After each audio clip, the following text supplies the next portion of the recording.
Kumusta po kayo, Sir PB? Magandang gabi po sa inyo. Ako nga po pala si Kaloy.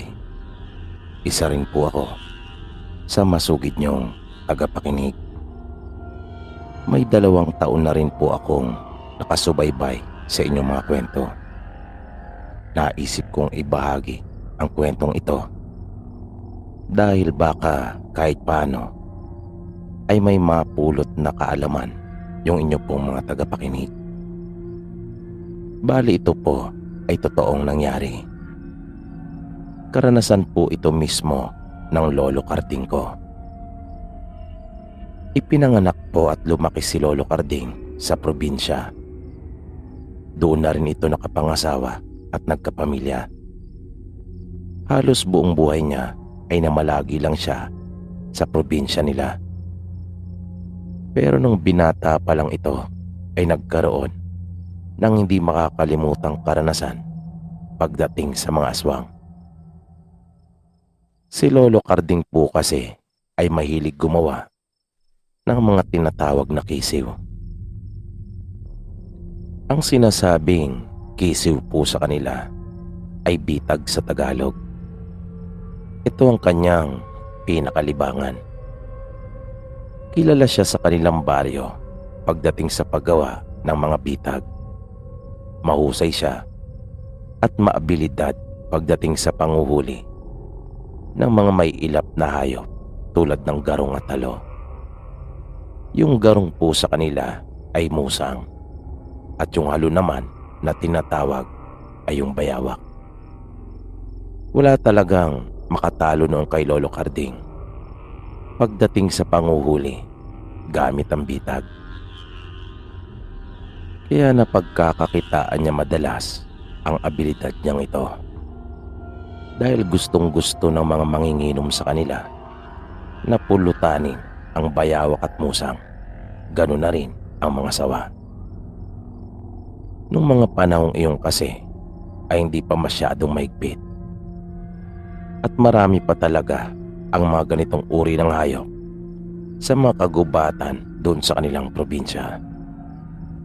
Kung minsan naman ay pinagpapalit niya ng bigas at isda ang kanyang mga nahuhuli. Kaya malaking tulong sa kanilang pamilya yung ginagawa ni Lolo nung binata pa siya. Ang mga ginagamit niyang lubid ay siya mismo ang gumagawa.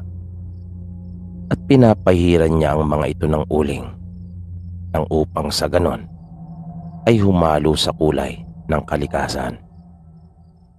Pero minsan, nang bisitahin niya ang kanyang mga ginawang bitag, ay nagulat talaga siya nang makita niya ang isang napakalaking bayawak. Pumulupot na sa mga sanga ng halamang naroon yung tali nito dahil sa pagpupumilit na makatakas. Pero maasahan talaga at lubang matibay ang mga tali at bitag na ginagawa ni Lolo Karding. Dahil sa pagkakahuli niya sa malaking bayawak na iyon, ay talaga namang natuwa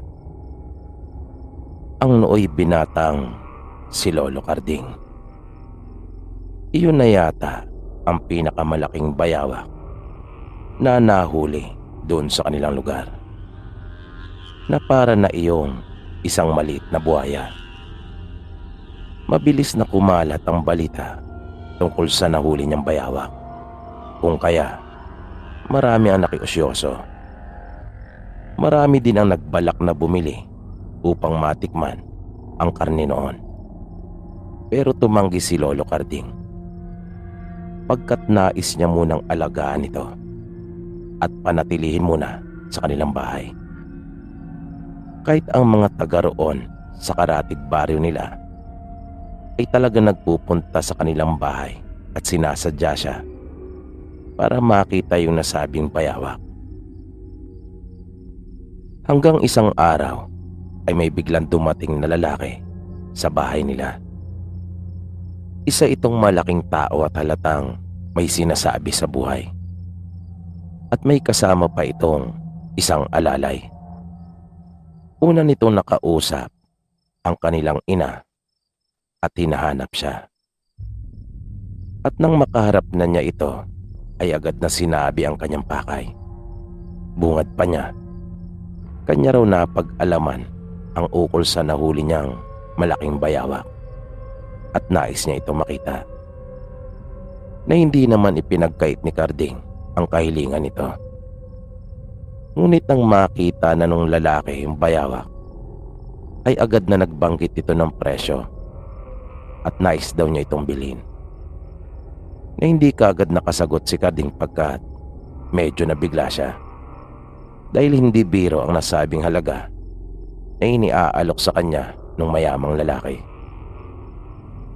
At napansin niya na nang makita ng bayawak yung lalaki, ay bigla itong nagwala sa kanyang kulungan na para bang nagpapakitang gilas at tila ba nakakita siya ng kakampi. At nang lumapit yung lalaki sa kulungan nito, ay nagmamadali ring lumapit yung bayawak sa kanya at dinilaan pa ang kanyang mga daliri. Sinabi ni Carding sa lalaki na wala siyang balak na ipagbili yung kanyang nahuli. Malaki raw yung halagang inaalok nito sa kanya pero mas gusto niyang alagaan yung bayawak. Biglang nawala yung maaliwalas na mukha ng lalaki at naramdaman kaagad niya ang galit nito. Kita niya sa mukha ng lalaki ang pagkadismaya at pagkadiskontento sa kanyang sagot. Muling nagsalita yung lalaki na pilit pinakalma ang sarili. Itinaas pa at dinoble ng lalaki ang presyo para maengganyo si Carding na ipagbili na iyon sa kanya. Pero hindi pa rin ito pumayag. Na naisip ni Carding na para naman yata itong ginto dahil sa laki ng halaga na iniaalok para dito. Hanggang sa nilapitan siya nung alalay ng lalaki at sinabing hindi magugusto ni Carding kapag nagalit ang kanyang amo. Kaya ibigay na raw niya ang bayawak kapalit ng halaga na iniaalok nito. Pero hindi talaga ito ipinagbili ni Carding at sinabing siya ang masusunod. Dahil siya ang nagmamay-ari sa nasabing hayop. Pero bigla siyang dinikitan ng lalaki at pabulong na sinabi sa kanya na ito ang tunay na nagmamay-ari sa bayawak. At pagsisisihan umano ni Carding kapag hindi ito nakabalik sa kanya. Napaatras si Carding at nagulat sa mga sinabi ng lalaki. Binalaan pa siya nito na kinagabihan din ay dadagsa ang kanyang mga tauhan at alagad para bawiin kay Carding ang bayawak at hindi niya magugustuhan ang maaaring maging resulta noon dahil madadamay pati ang buong mag-anak nila. At nakita niyang unti-unting kumalat ang mga mapupulang ugat ng lalaki sa kanyang mga mata hanggang sa tuluyan na iyong parang nabalot ng dugo. At nakita rin niyang dahan-dahang lumabas ang mahabang pangil nito sa magkaabilang gilid ng kanyang gilagid. Hindi na nakagalaw pa si Carding at siya ay natulala. Naramdaman din niyang nanigas ang kanyang makalamnan at hindi na niya iyon maigalaw pa. At nang tangkain ng nanay niyang tumakas para humingi ng tulong, ay bigla rin itong natigilan sa pamamagitan lamang ng isang kumpas na ginawa ng lalaki. Noong mga oras na iyon, ay alam na ng nanay niya kung anong uri ng nilalang yung kanilang mga naging bisita. Mahirap paniwalaan, pero nasaksiyan nila yung kakaibang kakayahan ng aswang na yon. Pero sinabi nito kay Carding na lubha siya nagtataka kung bakit hindi nagawa ng bayawak na makatakas sa kanyang patibong. Lubha daw siyang nahihiwagaan kung bakit hindi nagawa ng bayawak na maputol yung lubid ng bitag Ano raw bang mayroon sa mga lubid niya? Dahil sa matinding takot na nararamdaman ni Carding, ay napilitan siyang ipagtapat sa lalaki yung kanyang sikreto. Sinabi niya dito na tinuruan siya ng kanyang lolo at may orasyon ang mga lubid na kanyang ginagawa at inilalagay sa bitag. Kasabay ng pagpapahid niya ng uling dito. At biglang nangiti yung lalaki na para bang nabunutan ito ng tinik sa lalamunan. Sabi pa nito, ang buong akala daw niya kasi ay tuluyan ng hindi makakapanumbalik sa dating anyo yung bayawak. Na nagulat si Carding dahil sa kanyang narinig na sinabi ng lalaki at siya ay lubang nagtaka. Hindi niya lubos na maunawaan yung mga tinura ng lalaki. Hanggang sa tanungin siya nito kung ano yung orasyon na yon, pagkat gusto raw niya iyong matutunan. At bilang kapalit ay pagkakaloob pa rin niya kanila Carding yung halagang iniaalok niya dito. At hindi nagagambalain pang muli na ituturing na para bang walang nangyari. Na iyon na umano ang una at huli nilang pagkikita. Panandaliang tinitigan ni Carding ang kanyang ina na nooy nahihirapan na pagkat tulad niya ay hindi rin ito malayang makagalaw. Kaya wala nang nagawa pa si Carding kundi ang sabihin at ipagtapat na ang orasyon sa lalaki. Natuwa naman ang lalaki at nagpasalamat pa ito kay Carding. Inalis na rin niya ang orasyong ibinigay sa binata para makagalaw na ito. Lumapit muli yung lalaki sa kulungang ginawa ni Carding para sa bayawak.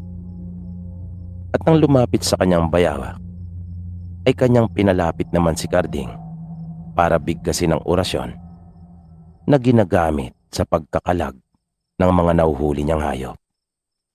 At nanlaki talaga ang kanyang mga mata at namangha nang makita niyang unti-unting nagbago ang anyo ng bayawak matapos na makakawala sa lubid na kanyang ginawa.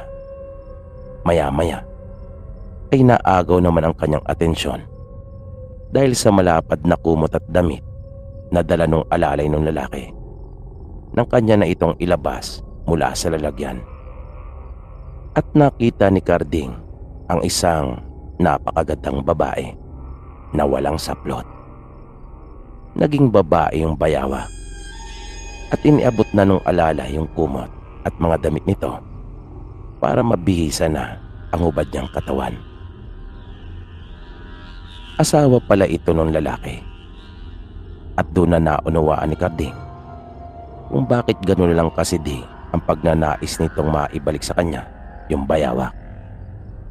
At matapos makapagbihis ay nagyakap sila ng mahigpit.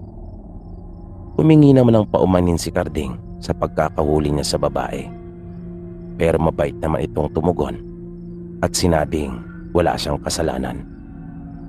Ibinigay nila kay Carding yung ipinangako nitong salapi. Pagkatapos ay lumisa na sila. Matagal na nakaalis yung kanilang mga naging bisita ay naroon pa rin sila at natulala pagkat hindi sila makapaniwala sa kanilang mga namalas na kababalagan na hindi lang pala gininto ang bayawak ang katumbas noon, pagkat sa kagandahan pa lang nitong taglay ay higit pa sa mamahalin at mahalagang hiyas na bihira mong masusumpungan.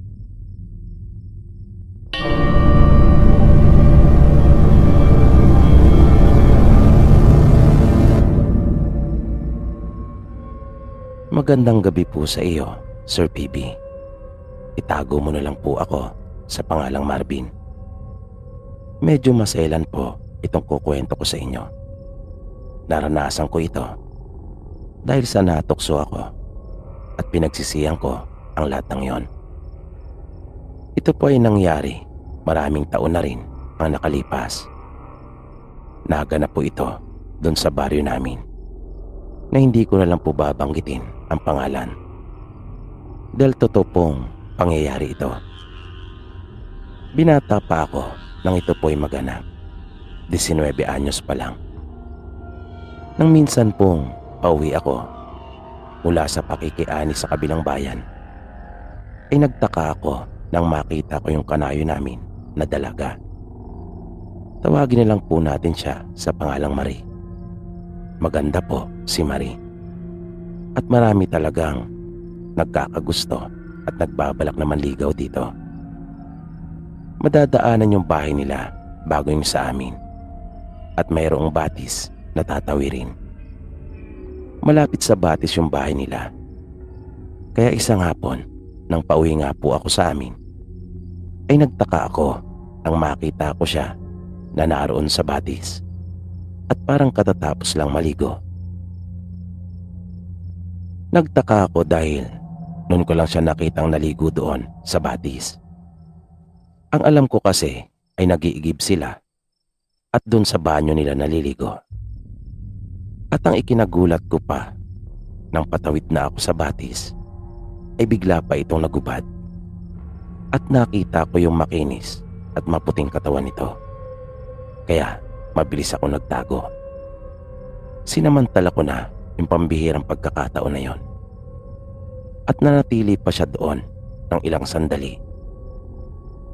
Na di ko maintindihan nung una kung ano ba talaga ang totoong ginagawa niya. Na kanyang hinahawakan ang iba't ibang bahagi ng kanyang katawan. Hanggang sa bigla na lang itong nagpunta sa masukal na bahagi doon sa itaas ng batis. Kung kaya kahit kinakabahan ay dahan-dahan akong lumakad papunta sa direksyon niya. Magkahalong kaba at kasabikan ang naramdaman ko noon. Dahil may gusto talaga ako sa kanya matagal na. Naging maingat ako sa paglapit ko sa kanya. Halos gumapang na nga ako para wag lang akong marinig at makita. At nang sumilip ako sa pagitan ng mga halamang naroon, ay una kong nakita yung mapuputi niyang mga binti. At dahan-dahan iyong gumagalaw na hindi umaalis sa pwesto. Hanggang sa nakita kong kanya na iyong inahaplos. Kung kaya, dahan-dahan kong iniangat yung aking paningin. At nakita ko yung likurang bahagi ng wala niyang saplot na katawan.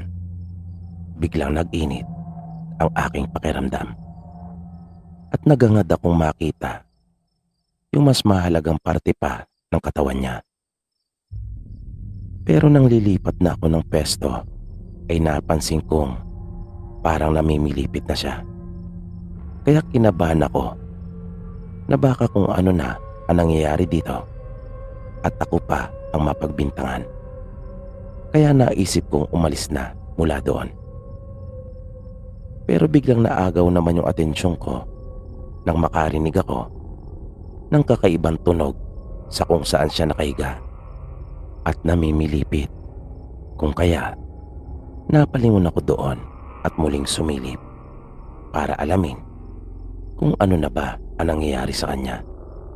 Pero nagulantang ako nang ang makita ko nang naroon ay isang mabalahibong nilalang na nakatayo at tirik na tirik ang kanyang mga buhok. Kaya nagmadali na talaga akong lumayo mula doon. Wala talaga kaming kaalam-alam na may aswang sa baryo namin noong mga panahong iyon. Kung kaya ang hirap paniwalaan na may lahi palang aswang yung kalapit namin. At may lihim na pagtingin pa naman ako sa kanya. Pero kahit may nalaman na akong lihim, ay sinarili ko iyon. Wala akong pinagsabihan na iba. Pero naging maingat na ako at alerto tuwing daraan sa bahay nila. Lagi ako nagdadala noon ng itak at balisong. Hanggang sa bigla na lang nagkasakit yung nanay ni Marie. At napilitan silang umalis para ipagamot yung nanay niya. Ang sabi nila, may malubha itong sakit at uuwi sila sa probinsya nito para doon ipagamot. Pero nakita namin nung mismong araw na umalis sila at kapansin-pansin yung malaking sugat nito sa tagiliran. Nang di sinasadyang naalilis ang damit ng nanay niya nang buhatin at ilagay sa higaan nito sa pagbiyahe.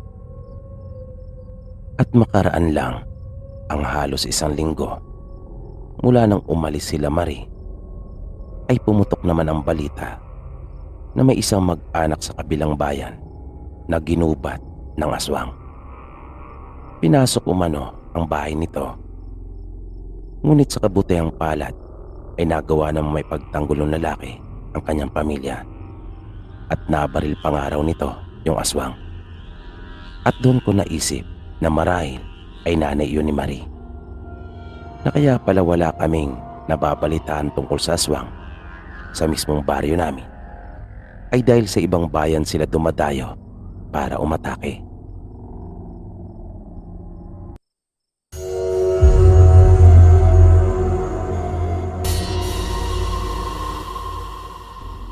Magandang gabi po sa iyo, Sir PB. Tawagin mo na lang po ako sa pangalang Micaela.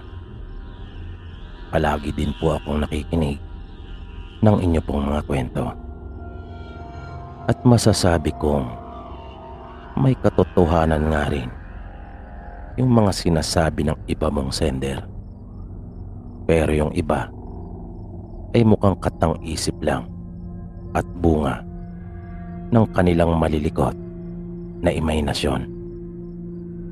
Dahil yung mga sinasabi nila ay hindi tumutugma sa kung ano talaga ang kakayahan ng isang aswang. Para bang yung sinasabi nilang aswang na kanilang nakita o nakasagupa ay tulad lamang ng mga aswang na ipinapakita sa mga palabas. Mahihina at parang walang mga sariling bait, na para bang pinalalabas na mahihina ang pag-iisip at pangunawa. Hayaan niyong ibahagi ko po sa inyo ang mga naging karanasan ng isang tunay na aswang. Lahat ng babanggitin ko dito ay pawang totoong nangyari. Hango ang lahat ng ito sa totoong buhay. Naganap ito sa magkakaibang panahon. Ang una ay tungkol sa isang dalaga na dahil sa labis niyang kagandahan ay pinagkakaguluhan talaga siya ng mga kalalakihan doon sa kanilang baryo. Ayos naman sana kung hindi nga lang nagtataglay ito ng masamang pag-uugali. May sinasabi kasi sa buhay, ang pamilya nila noon ang may pinakamalawak na lupain at ang lapad ng kanilang kanyogan. Kung kaya sa kopra pa lang ay yumaman na sila. Dahil sa karangyaang tinatamasa, kung kaya napakamata pobre nito. At ang tingin sa mga taga-bukid ay mabababa at ampas lupa. Minsan sa kanilang pag-iikot-ikot doon sa malawak nilang lupain kasama ang kanyang ama at ilang mga tauhan, ay nakaharap niya ang isa ring dalaga. Hindi rin papahuli ito pagdating sa ganda at di hamak na mas mainhin kesa sa kanya. Yun nga lang, ang malaking kaiba nila ay lumaki ito sa hirap at sanay sa iba't ibang uri ng gawain, mapa sa bahay man o sa bukid. Agad na natawag ang kanyang atensyon doon sa nasabing dalaga at nakaramdam ng pagkairita. Hindi niya kasi akalaing may tatapat sa kagandahan niya kahit isang taga-bukid lang. Kanya itong tinawag. Agad naman lumapit ang pobreng dalaga sa mayamang si Elena. Magalang itong bumati sa kanya na nagmagandang araw pa. Pero hindi siya gumanti sa paggalang na ipinakita nito. Sa halip ay pasinghal niya itong inutusan. Nakunan siya ng buko. At dahil sa hindi naman iyon bagong bagay sa kanya, kung kaya agad namang tumalima si Milagros.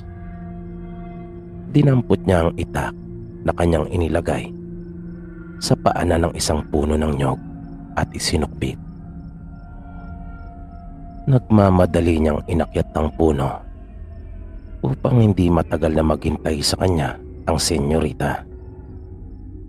Nang nasa itaas na siya, ay isa-isa niyang sinuri ang mga ito sa pamamagitan ng pagtuktok sa mga iyon para malaman kung alin sa mga ito ang buko. Alam niya kasing maselan si Elena, kung kaya naging maingat din siya. Nang makapiling mabuti, ay agad na niyang pinitas ang isang bunga. Kanya pa nga sanang dadagdagan niyon nang upang sa ganon ay sabay-sabay na niyang puputasan at bibiyakin. Pero sinabihan siya ni Elena na ito ay nauuhaw na. Kung kaya, kanya na munang unahing asikasuhin yung isang bunga na kanyang inilaglag. Mabilis namang tumalima si Milagros. At nang makababa, ay agad na sinunod ang gustong mangyari ni Elena. Matapos mabutasan, ay magalan niyang iniabot iyon sa senyorita. Pero bigla na lang siyang nagulat nang ito ay magalit at ibinuga yung sabaw ng buko. Nagreklamo ito at sinabing hindi naman iyon buko, kundi nyog na. Nagtaka naman si Milagros pagkat sa araw-araw niyang paggawa sa bukid mula pa ng bata siya ay talaga namang biyasa na siya at kabisadong kabisado na niya kung alin ang buko at hindi. Pero tinanggap pa rin ni Milagros yung pagkakamaling ibinibintang sa kanya ni Elena at sinabing ikukuha na lang niya ito ng bago. Sinigawan naman siya nito at mataray na sinabi na ano pa raw ang kanyang tinatayo-tayo. Kanya na raw bilisan at kuna na siyang muli ng panibago. Natataranta namang sumunod si Milagros, pero kinukutuban na siya ng hindi maganda. Nararamdaman na niyang pinaglalaruan lang siya ni Elena. Pero ginawa pa rin niya ang gusto nito. Ngunit sa ikalawang pagkakataon ay ganun pa rin ang nangyari. Makailang beses siyang pinaakyat sa puno para lamang sa iisang buko. Pero dahil sa pagiging matiisin ni Milagros, kaya nung huli ay si Elena na lang rin ang sumuko.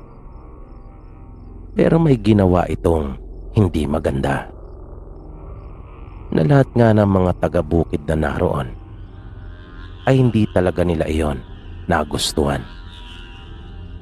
Bumaba kasi ito mula sa kanyang sinasakyang kabayo at ibinuhos kay Milagros ang sabaw ng buko.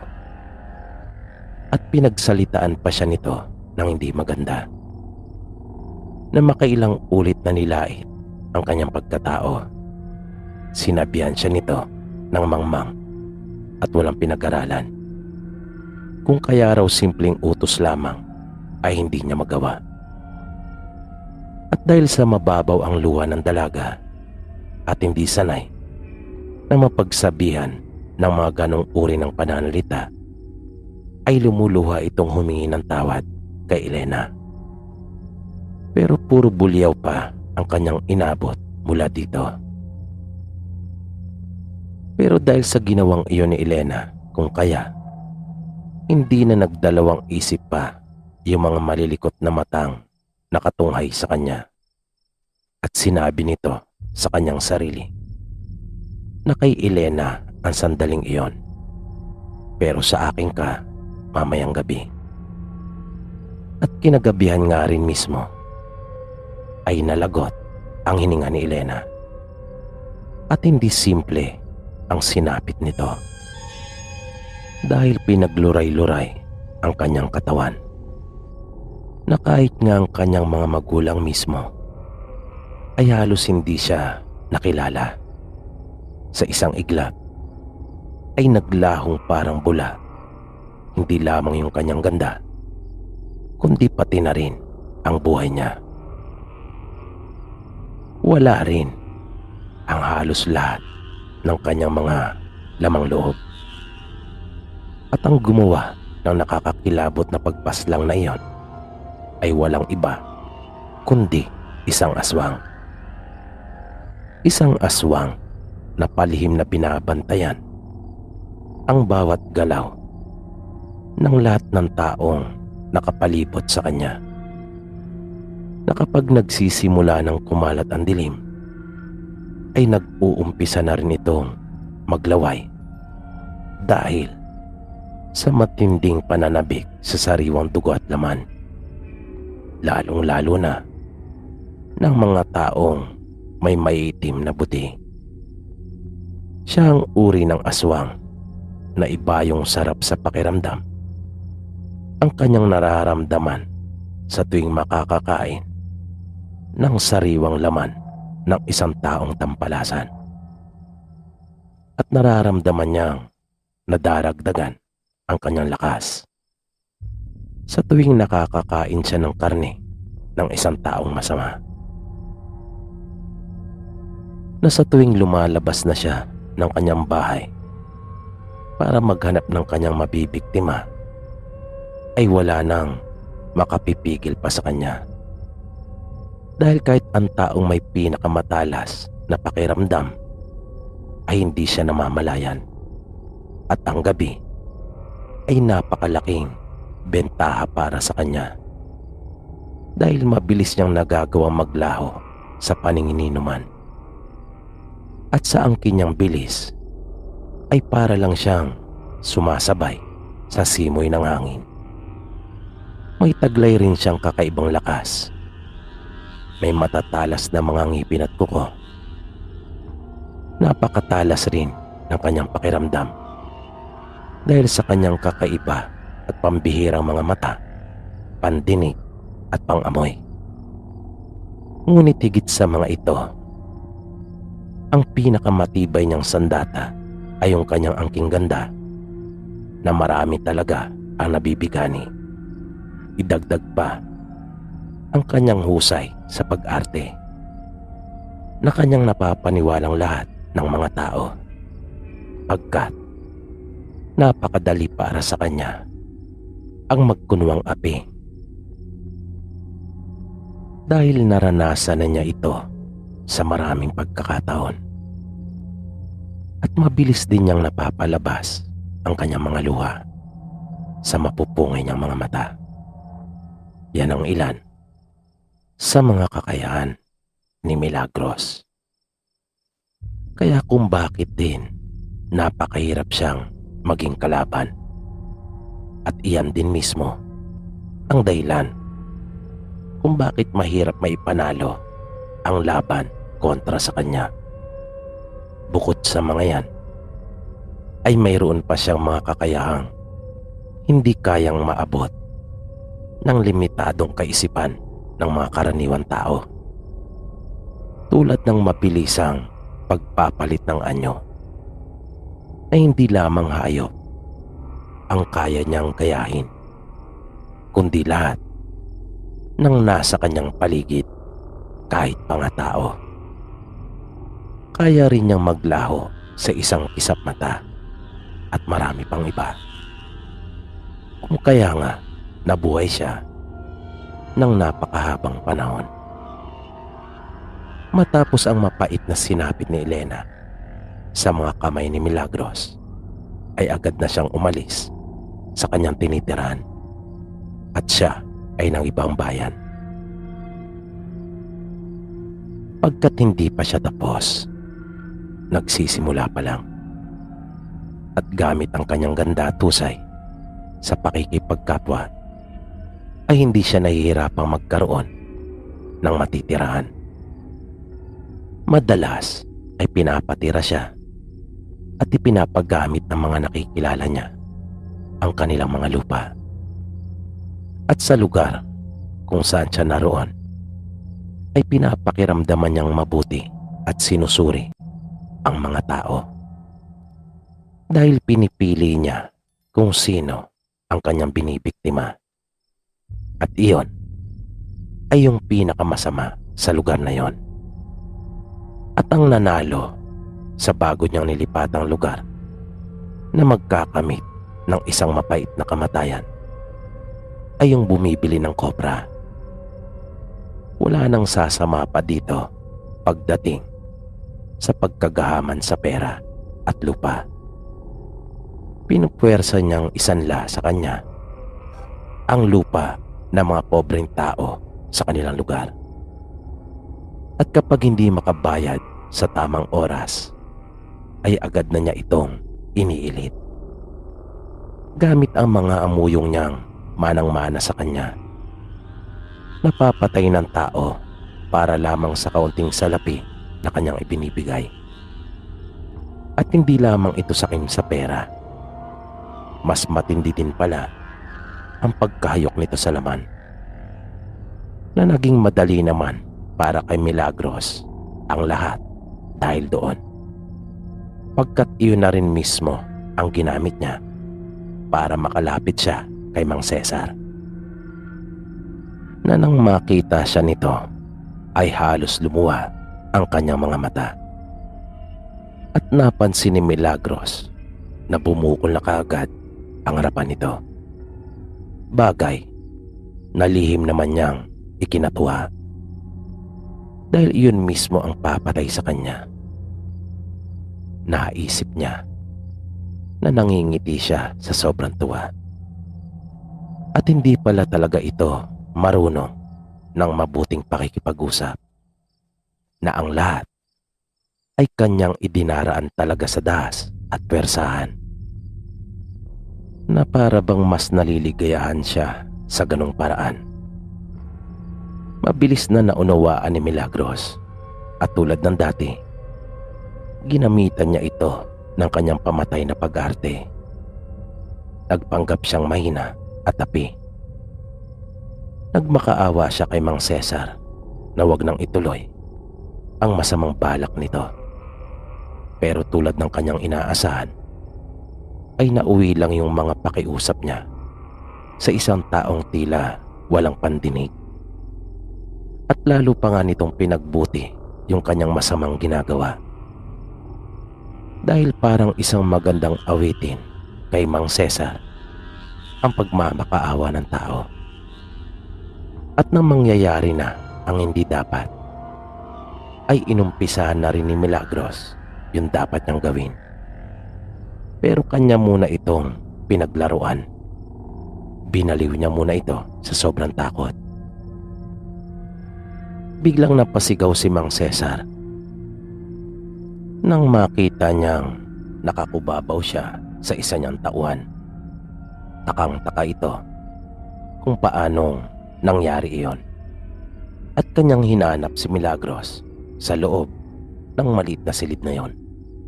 Maya-maya ay isa namang matandang babae ang pilit na yumaya po sa kanya.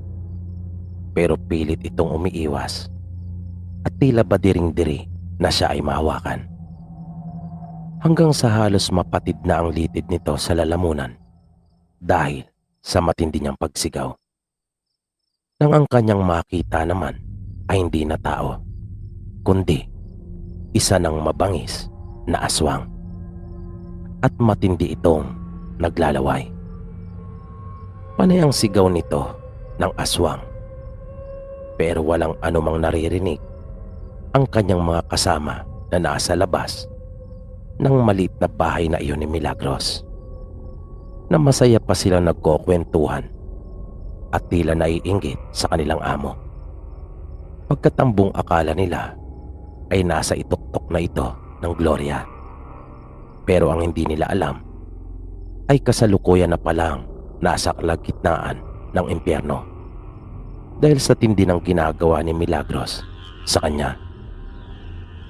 Tatlong magkakasunod na hampas sa kanyang muka ang mabilis na pinakawalan ni Milagros at agad na lumuwa ang mga mata nito.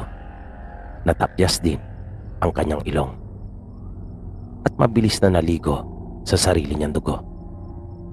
Panay ang pagmamakaawa nito at puro magagandang salita ang namumutawi sa kanyang bibig. Pero tanging ngisi lang ang isinukli ni Milagros, pagkat kabisado niya ang mga demonyong katulad ni Mang Cesar. Nakakaalala lang ang mga ito ng mabuti kapag nasa alanganin na o di kaya na may nasa bingit na ng kamatayan.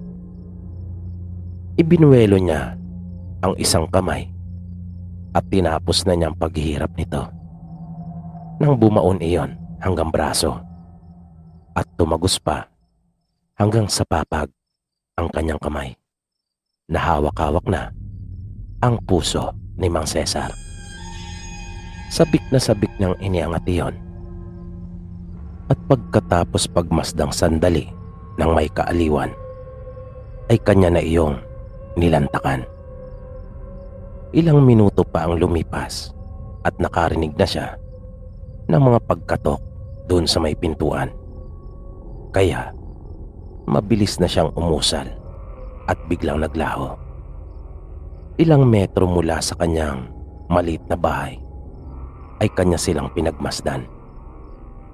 Biglang umalingaw-ngaw sa kalagitnaan ng bukid na yon ang mga sigaw ng tauhan ni Mang Cesar na punong-puno ng sindak at hilakbot. Pagkat nakita nila ang iba't ibang bahagi ng katawan ng kanilang amo na nagkalat at may mga nakasabit din sa dingding hanggang sa may itaas.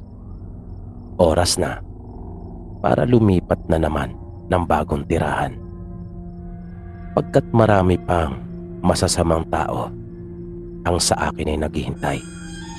Nangingising sabi ni Milagros sa kanyang sarili. Dito po pansamantalang nagtatapos ang ating programa. At sana po'y inyong nagustuhan ang kwentong ating itinampok sa pagkakataong ito. Sana po ay patuloy niyo pang subaybayan ang mga susunod pa nating kwento. Maraming salamat po at hanggang sa muli.